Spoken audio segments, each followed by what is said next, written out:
Hi, I'm Annie Windley and I've recovered from an eating disorder after 5 years of intensive care. So, every evening, I had a strict diet plan when I was trying to recover, but it was getting me nowhere. It's just all in your head, you think you're eating enough but you're not. So, I used to go to bed quite early because I'd be starving and wouldn't want the temptation to go and eat. So I was in bed one night and it was the middle of the night and I was tossing and turning, hadn't slept a minute of the night so far because I was so hungry. I was like crippled with hunger. Your tummy just is horrible and your mouth tastes horrible because you need food in your body. You're like wasting away, you're eating yourself.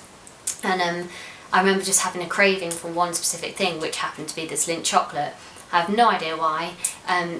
It was just the brain chemicals asking for maybe the sweetness or the chocolate, and I was like, yeah, but that's ridiculous, you can't have chocolate at this time because you'll gain so much weight and it'll be out of control. So I tried to sleep it off. It got to like 3 AM, I was still same thing going through my mind, and I was like, this is crazy.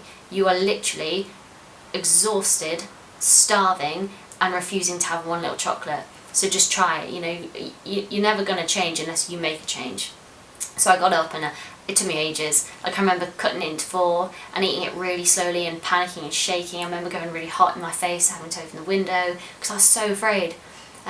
Something I never understood, but I ate it and I was like, oh my gosh, that's such a relief. Like I was so proud of myself as well. But obviously I wasn't going to push it too far because I'd start panicking. I went to bed and I just, I had a bit of a warm feeling inside me.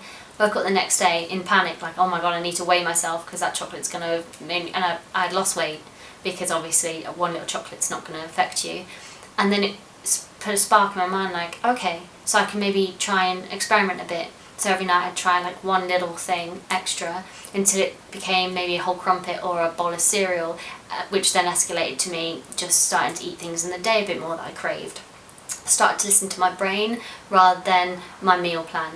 So like you don't know what you're going to have for tea on Thursday night when it's like Monday morning, do you? Because you might not fancy it. But I was planning like 2 weeks in advance instead of going like, oh yeah, it's 6 o'clock, what's in the fridge?